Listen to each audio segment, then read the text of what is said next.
இங்கே வருகிறவர்களுக்கும் அன்புள்ள போராளிகளுக்கும் பணிவான பாடல்கள் இங்கே மாதாந்த ஒன்றுகளுக்காக நாங்கள் கூறியிருக்கின்றோம். இந்த இடத்திலே எங்களுடைய அமைப்பின் செயல்பாடுகள் தொடர்பாக பல்வேறு தரப்பட்ட போராளிகள் இங்கே குழுமியிருப்பதால் நாங்கள் அது தொடர்பாக அதை பற்றி கடந்த காலங்களில் நடந்த செயல்பாடுகள் தொடர்பாகவும் எதிர்காலத்தில் நடக்க இருக்கின்ற செயல்பாடுகள் தொடர்பாகவும் ஒரு விதாவாரியாக நாங்கள் அறிய வேண்டிய தேவை இருக்கின்றது. காரணம், பல்வேறு தரப்பட்ட போராளிகள் எங்களோடு இணைந்து மக்கள் பணி ஆற்றும் போது அவர்கள் இதை பற்றி அறிந்திருக்க வேண்டியது இன்றியமையாத தேவையாக இருக்கின்றது. எனவே இந்த செயற்பாடு தொடர்பாக மிகவும் சுருக்கமாகவும் எதிர்கால செயற்பாடுகள் தொடர்பாக சற்று விரிவாகவும் நாங்கள் பார்ப்பது நல்லது. எனவே இந்த 2009ஆம் ஆண்டு நடந்த எங்களுடைய அந்த போராட்டத்தின் மௌனிப்புக்கு பிறகு எங்களுக்கு ஒரு தேவை இருந்தது. நாங்கள் இவ்வாறான ஒரு அமைப்பை உருவாக்க வேண்டும். அப்போது எங்களுடைய நிர்வாகத்தில் செயல்படுவதற்கு பலர் பயந்தார். எங்களுடைய போராளிகள் பலரே பல்வேறு காரணங்களை சொல்லிக்கொண்டு மெதுவாக விலகிச் சென்றார்கள். அது ஒன்றும் அவர்கள் பிள்ளையாக நாங்கள் சொல்ல முடியாது. ஆனாலும் நாங்கள் அந்த அந்த அந்த அந்த இடங்களில் நடந்த விடயங்களை நாங்கள் உங்களோடு பகிர்ந்து கொள்ள விரும்புகிறோம். ஏனென்றால் அந்த நிலையிலும் எங்களோடு மிக நெருக்கமாக நின்று பயணித்த போராளிகள் இன்றும் எங்களோடு செயல்பட்டு கொண்டிருக்கிறார்கள். அவர்களை நாங்கள் அவர்களுடைய செயல்பாட்டை குறைத்து மதிப்பிட முடியாது. எங்களோடு பல முரண்பாடுகளை கூட ஏற்படுத்தி கொண்டு பலர் வெளியில் சென்றார்கள். அவர்களுக்கு இருக்கின்ற அந்த பாதுகாப்பு தொடர்பான அச்சம், அவர்கள் அதனை நேரடியாக சுட்டிக்காட்டி கொண்டு செல்லாமல் எங்களுடன் வேறு விடயங்களில் முரண்பட்டு கொண்டு கூட சென்றிருந்தார்கள். அப்படியான காலச்சூழலில் தான் நாங்கள் இந்த செயற்பாட்டை ஆரம்பிக்கும் போது எப்போதும் நாங்கள் இந்த பெயர் வைக்கும் போது அந்த பெயர் எங்களுடைய பாதையை, எங்களுடைய செயல்பாட்டை காட்டுவதாக இருக்க வேண்டும் என்பதில் அக்கறை காட்டினோம். அந்த அடிப்படையில் பல பெயர்களை தெரிவு செய்துதான் இந்த ஆரம்பத்தில் நாங்கள் பாதை என்ற ஒரு பெயரை தெரிவு செய்தெடுத்தோம். அதற்கு பிறகு இப்போது ஒரு 3 வருடங்களுக்கு முன்பாகத்தான் இந்த மாவீரர் போராளிகள் குழுப்பினர் காப்போம் என்ற பெயரை நாங்கள் செயல்படுத்தினோம். எங்களுடைய அமைப்புக்கு சூட்டினோம்.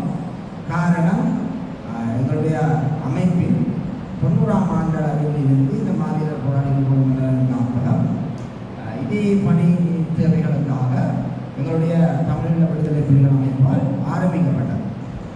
ஆனால் நாங்கள் 2009க்கு பின் இந்த செயற்பாடுகளை தொடர்ந்த போது அந்த பெயரை நாங்கள் வைக்க முடியாத ஒரு நெருக்கடியான சூழல் இருந்ததால் நாங்கள் ஒரு பொதுவான ஒரு பெயரை தெரிவு செய்ய வேண்டி இருந்ததால் நாங்கள் பாதை என்ற அமைப்பின் பெயரை எங்கள் அமைப்புக்கு சொல்லி எங்களுடைய செயல்பாடுகளை நாங்கள் முன்னெடுத்தோம்.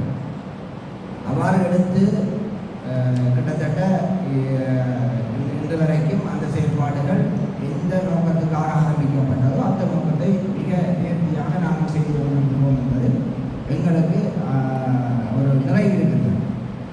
பின்பு மாவீரர் போராளிகள் குழுவினர் காப்போம் என்ற பெயரை நாங்கள் தெரிவு செய்து தொடர்ச்சியாக அந்த பணிகளை நாங்கள் செய்த போது நாங்கள் வெளிப்படையாக இதற்கு முதல் நாங்கள் செய்த பணிகள் யாவும் ஒரு மறைமுகமாக எங்களுடைய செயல்பாடுகளை செய்து கொண்டு மிகவும் அமைதியாக இருந்து சமூகங்களுக்குள்ள வாங்கி செய்யாமல் அலுவலகத்தோடு மட்டுமே இருந்து நம்மளுடைய பணிகளை எங்களுடைய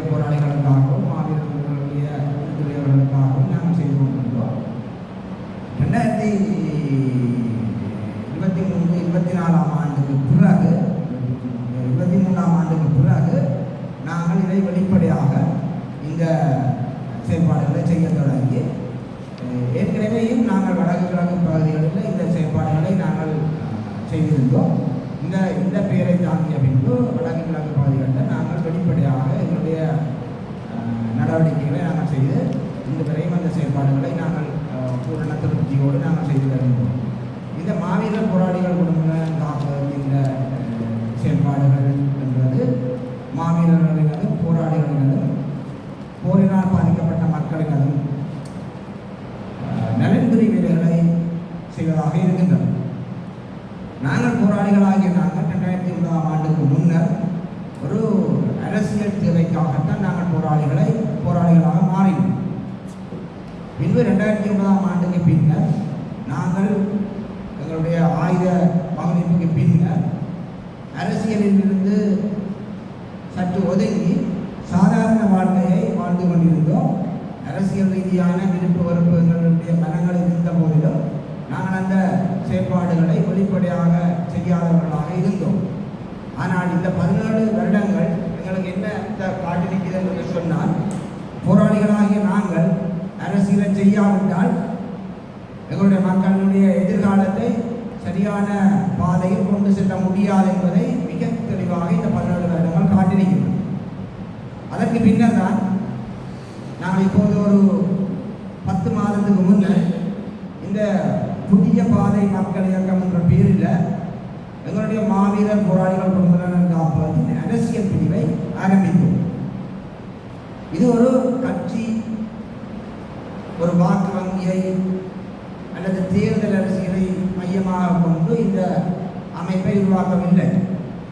எங்களை பொறுத்தவரை மக்களை சரியாக அரசியல் படுத்துவதும் அவர்களுக்கு பூரண தெளிவூட்டல்களை செய்வதும் மக்கள் தொடர்பாக நின்று பேரம் பேசுவதும் தான் இந்த புதிய பாதை மக்கள் இயக்கத்தினுடைய செயற்பாடாக இருக்கும். எனவே அந்த செயற்பாட்டில் நாங்கள் படிப்படியாக எங்களுடைய செயற்பாடுகளை செய்து வருகின்றோம். போராளிகளை பொறுத்தவரையில் போராளிகள் பல்வேறு அரசியல் கட்சிகளை ஆரம்பித்திருக்கின்றார்கள். அது அவர்களுடைய தனிப்பட்ட விருப்பமாக இருந்தாலும் இந்த இடத்தில் நாங்கள் ஒரு விஷயத்தை மிக தெளிவாக சொல்ல விரும்புகின்றோம். இலங்கையில் 6ஆம் திருத்த சட்டம் என்று ஒரு சட்டம் நடைமுறையில் இருக்கும்போது தமிழர் தரப்பிலிருந்து தமிழ் மக்களுடைய அரசியல் உரிமையை அடைவதற்காக பாராளுமன்றமும் மாகாண சபையும் அல்லது அதற்கு குறைவான அரசியல் களநிலைகளும் எங்களுக்கு எப்போதும் தமிழ் மக்களுடைய அரசியல் திறமையை வென்றெடுப்பதற்கான சந்தர்ப்பங்களை தராது. எனவே அந்த அரசியல் பாதையில் நாங்கள் செல்கின்ற போது நாங்கள் ஆரம்பத்தில் எங்களுடைய மக்களுக்கு கொடுக்கின்ற வாக்குறுதிகளை செயற்படுத்த முடியாதவர்களாக நாங்கள் கையறு நிலைக்குள் தள்ளப்பட்டு தொடர்ச்சியாக எங்களுடைய சுயநலத்துக்காக அரசியல் செய்பவர்களாக மாற்றப்படுவோம். இதுதான் எங்களுடைய 76 வருடகால அரசியலில் இந்த மிதவாத அரசியல்வாதிகள் செய்தது இதைத்தான். அதனால் தான் எங்களுடைய மக்கள் அவர்களை வெறுத்தொதுக்குகின்றார்கள். அவை போராளிகளாகிய நாங்களும் இந்த நிலையை புரிந்து கொள்ளாமல் பாராளுமன்றத்துக்கோ அல்லது மாகாண சபைக்கோ அல்லது அதற்கு குறைவான அரசியல் களநிலைகளுக்கோ சென்று நாங்கள் மக்களுக்கு சேவையாற்ற முடியும் அல்லது மக்களுக்கு எங்களுடைய அரசியல் உரிமையை வென்றெடுக்க முடியும் என்று நாங்கள் ஆசை காட்டி நாங்கள் அந்த வழியில் பயணிப்போமாக இருந்தால் மக்களுக்கு கொடுத்த வாக்குறுதிகளை செய்ய முடியாத சூழ்நிலைக்கு நாங்கள் தள்ளப்படுவோம். இதுதான் யதார்த்தம். உங்களுக்கு தெரியும், ஜேவிபி ஒரு காலத்தில் ஆயுத போராட்டத்தை தான் முன்னெடுத்தது. ஆனால் அவர்கள் 2 தடவைகள் ஆயுத கிளர்ச்சியை செய்து மிக மோசமாக அடக்கப்பட்ட பின்னர் மிகப்பெரிய அழிவுகளை சந்தித்து பின்னர் ஜனநாயக வழிக்குள் சென்று இன்று எந்த வழியில எந்த ஆட்சியை பிடிக்க வேண்டும் என்பதற்காக ஆயுத புரட்சியை நடத்த முயன்று தோன்ற அதே இயக்கம் இன்றைக்கு ஜனநாயக வழியில் அந்த ஆட்சியை பிடிச்சிருக்கு. அது அவர்களுக்கு 6ஆம் திருத்தச் சட்டம் என்றது ஒன்று தடையாக இருக்க போதும் இல்லை. அவர்கள் அதற்கு எதிரானவர்கள் அல்ல. அதனால்தான் அவர்களுக்கு அது சாத்தியமாக இருக்கின்றது. எங்களுடைய தமிழர் தரப்பிலிருந்து நாங்கள் எங்களுடைய அரசியல் உரிமைக்காக நாங்கள் ஜனநாயக வழியில் எதுவும் செய்ய முடியாதவர்களாக ஆக்கப்பட்டிருக்கிறோம். இந்த உண்மையை புரிந்து கொண்டுதான் நாங்கள் அரசியல்வாதிகளாக நாங்கள் அல்லது அரசியல் களங்களை இலங்கையிலே பயன்படுத்திக் கொள்வதற்கு எண்ண வேண்டும். எங்களை பொறுத்தவரையில் போராளிகள் தங்களுடைய கௌரவமான அந்த கடந்த கால செயல்பாடுகளை தொடர்ச்சியாக தக்க வைப்பதற்கு அரசியல்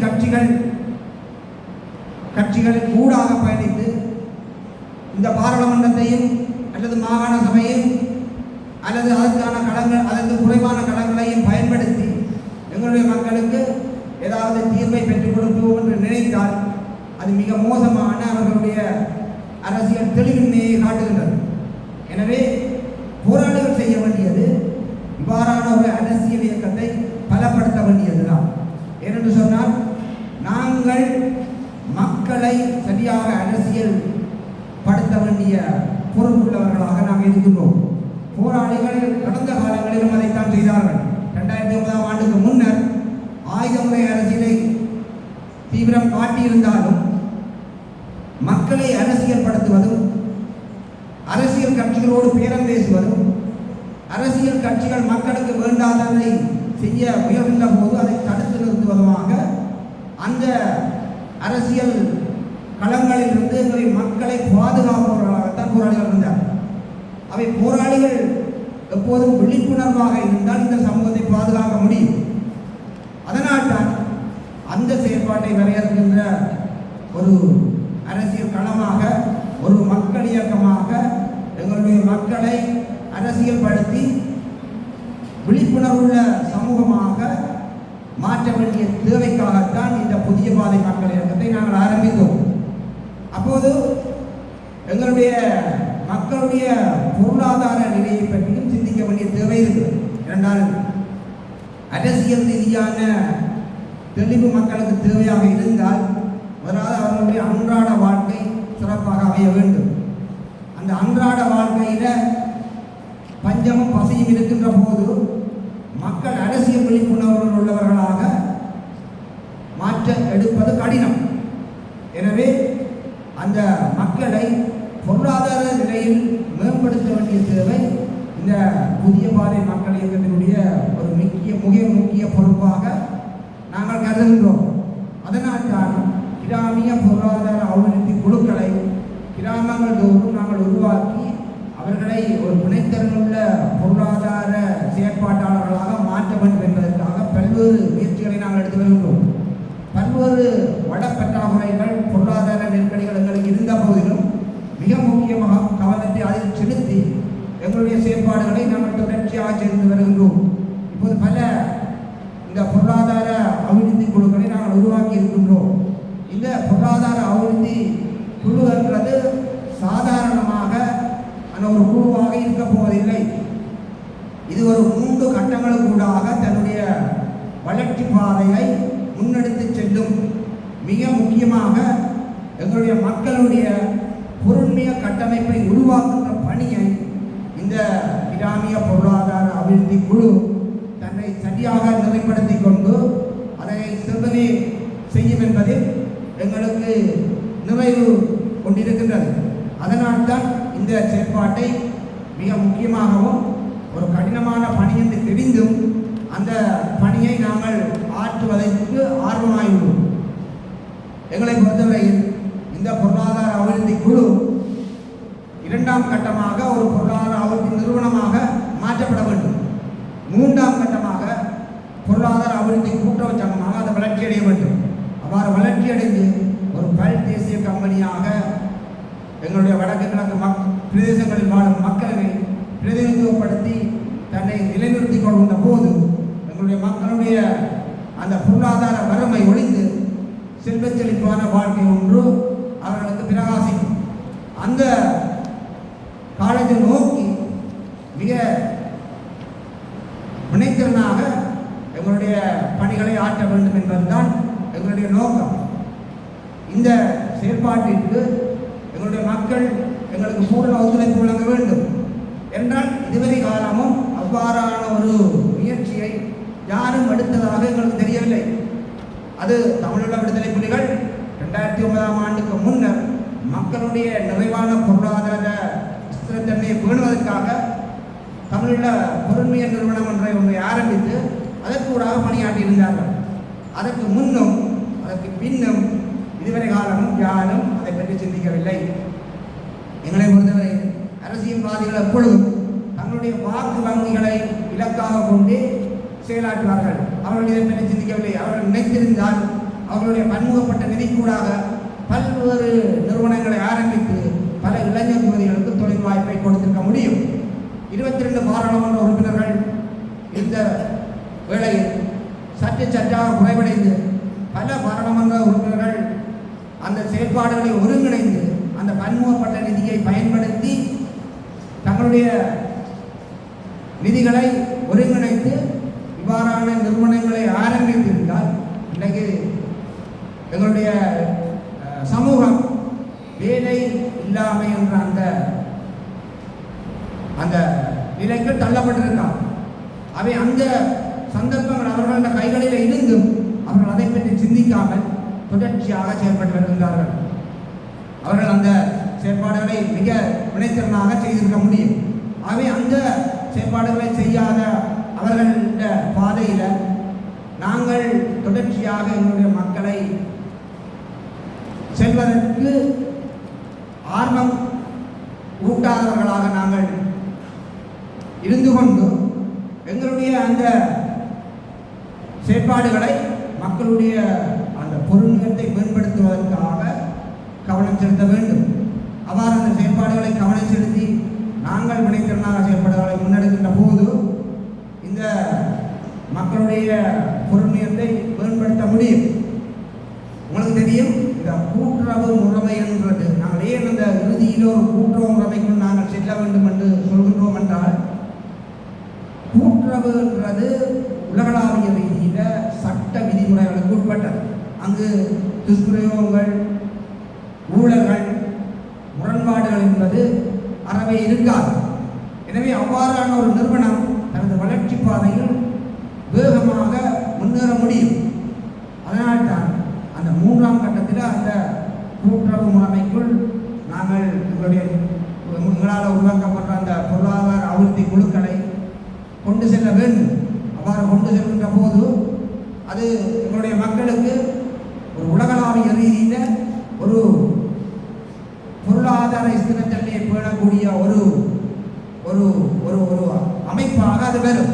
உங்களுக்கு தெரியும், எங்களுடைய அரசியல் உரிமையை வென்றெடுப்பதற்கு இன்றைய சூழ்நிலையில் பொருளாதாரம் என்பது மிக முக்கியமான ஒரு விடயம். பொருளாதாரம் எங்கள்கிட்ட சரியாக இறுக்கமாக இருந்தால் நாங்கள் எங்களுடைய பேரம் பேசலும் கூடாகவே எங்களுடைய அரசியல் உரிமையை வென்றெடுக்க முடியும். பொருளாதாரத்தில் நாங்கள் பலவீனப்பட்டவர்களாக இருந்தோமாக இருந்தால் அரசியலை நாங்கள் சரியாக செய்ய முடியாது. அரசியலை சரியாக செய்ய வேண்டுமானால் உங்களுடைய இனம் சரியான ஒரு பொருளாதார கட்டமைப்பை தனக்கென உருவாக்கி கொள்ள வேண்டும். அவ்வாறு உருவாக்கி கொள்ளும் அந்த இனம் தன்னுடைய அரசியல் பாதையில் மிக வேகமாக தன்னுடைய இலக்கை அடைய முடியும். அந்த இலக்கை அடைவதற்கு இவ்வாறான ஒரு பொருளாதார கட்டமைப்பை நாங்கள் உருவாக்க வேண்டும். எங்களுடைய மக்கள் எப்பொழுதும் வட்டுக்கோட்டை தீர்மானத்தை ஆதரிப்பவர்களாக இருக்கிறார்கள். அதை வட்டுக்கோட்டை தீர்மானத்தை ஆதரிப்பவர்களாக எங்கள் மக்கள் இருக்கும்போது அந்த இலக்கை அடைவதற்கு இலங்கையினுடைய அந்த 6ஆம் திருத்தச் சட்டம் தடையாக இருக்கும். அந்த 6ஆம் திருத்தச் சட்டம் தடையாக இருக்கும்போது அந்த 6ஆம் திருத்தச் சட்டத்தை ஏற்று பதவியேற்கும் எங்களுடைய அரசியல்வாதிகள் எங்களுடைய மக்களுடைய அரசியல் அபாவை பூர்த்தி செய்ய முடியாதவர்களாகவே இருப்பார். எனவே அவர்கள் ஒரு வெற்றி அரசியலையே தங்கள் சுயநலத்திற்காக செய்வார். எனவே அந்த அரசியல் கட்டமைப்புக்கு புறம்பாக ஒரு மக்கள் இயக்கமாக எங்களை நிலைப்படுத்திக் கொள்வதுதான் எங்களுடைய அரசியல் நிலைமையை நாங்கள் முன்னெடுப்பதற்கான ஒரு சிறந்த வழியாக இருக்கும். அந்த வழியை நாங்கள் தெரிவு செய்கின்ற போது எங்களுடைய பொருண்மிக கட்டமைப்பை மிக பலமுள்ளதாக ஒரு சர்வதேச தரத்தில் தூக்கி நிறுத்திக் கொள்ள வேண்டும். அவ்வாறு நிறுத்தி கொண்டால்தான் இன்றைய உலக ஒழுங்கின் வேகத்திற்கு அதுன்ற அசுர பலத்திற்கு ஈடு கொடுத்து எங்களுடைய இறமையை நாங்கள் வென்றெடுக்க முடியும். இன்று அல்லது நேற்று எங்களுடைய இறமையை நாங்கள் வென்றெடுக்க முடியாதவர்களாக, மிக அப்பாவித்தனம் உள்ளவர்களாக நாங்கள் இந்த உலகத்தின் முன்னிலையிலே தோற்கடிக்கப்பட்டவர்களாக இருக்கலாம். ஆனாலும் எதிர்காலத்தில் எங்களுடைய இறமை வென்றெடுக்கப்பட வேண்டுமாக இருந்தால் நாங்கள் அதற்கு தயாராக எங்களை மாற்றிக்கொள்ள வேண்டும். அவ்வாறு மாற்றிக்கொள்கின்ற போது இந்த பொருளாதார ஸ்திரத்தன்மை மிக மிக முக்கியமானது. அவ்வாறு பொருளாதார ஸ்திரத்தன்மையை நாங்கள் தூக்கி நிறுத்துகின்ற போது நாங்கள் எங்களுடைய இலக்கை மிக இலகுவாக வென்றெடுப்போம். அந்த விடயத்தை நீங்கள் சரியாக உங்களுடைய மனதில் நிறுத்தினீர்கள் என்று சொன்னால் இந்த பொருளாதார அபிவிருத்தி குழுவாக நாங்கள் இப்போது ஆரம்பிக்கப்படுகின்ற குழுக்களின் தேவையை நீங்கள் நன்கு உணர்வீர்கள். ஆகவே நாங்கள் அந்த எங்களுடைய மக்களுடைய அரசியல் உரிமையை வென்றெடுப்பதற்கு இந்த பொருளாதார அபிவிருத்தி குழு என்ற அந்த சிறிய முயற்சியை முதல் சரியாக ஆரம்பித்து படிப்படியாக அதை நாங்கள் சரியான பாதையிலே முன்னெடுத்து செல்வோமாக இருந்தால் எங்களுடைய அந்த கனவு நிறைவேறும். ஆகவே எங்களுடைய கனவு நிறைவேறும் என்ற அந்த வாக்குறுதியை இன்றைய நாளில் உங்கள் முன்னிலையிலே தெரியப்படுத்தி கொண்டு எங்களுடைய போராளிகள் தங்களுடைய அரசியல் பாதை தொடர்பாக ஒரு மீள் பரிசீலனை செய்து தங்களுடைய அந்த அரசியல் களங்களை மக்களுக்கு பயனுள்ளதாக மாற்றிக்கொள்ள வேண்டும். உங்களுடைய கடந்த கால அந்த பொறுமதியான வாழ்க்கைக்கு இழுக்கை தேடுகின்ற அந்த முயற்சியும் செயற்பாடுகளும் தொடர்பீர்களாக இருந்தால் இன்று எங்களுடைய மிதவாத அரசியல்வாதிகளை எவ்வாறு மக்கள் வெறுக்கின்றார்களோ அதே நிலை இந்த போராளிகளுக்கும் வரும். அவை போராளிகள் உங்களுடைய அந்த கடந்த காலத்தினுடைய பெருமதியை தொடர்ச்சியாக தக்க வைப்பதற்கு உங்களுடைய அரசியல் பாதைகளை மீள் பரிசீலனை செய்து கொள்ளுங்கள். மீள் பரிசீலனை செய்து கொண்டு உங்களுடைய தவறுகள் இருந்தால் அதனை திருத்திக் கொண்டு முன்னோக்கி பயணியுங்கள். மக்கள் என்றும் உங்கள் பின்னிலே உங்களுக்கு பின்னால் வர வேண்டுமாக இருந்தால் நீங்கள் உங்களுடைய பாதைகளை சரியாக வடிவமைத்துக் கொள்ள வேண்டும் என்ற அந்த வாக்குறுதியை உங்கள் முன்னிலையிலே தெரிவித்துக் கொண்டு விடைபெறுகின்றேன். நன்றி. மக்களுடன் போராளிகள்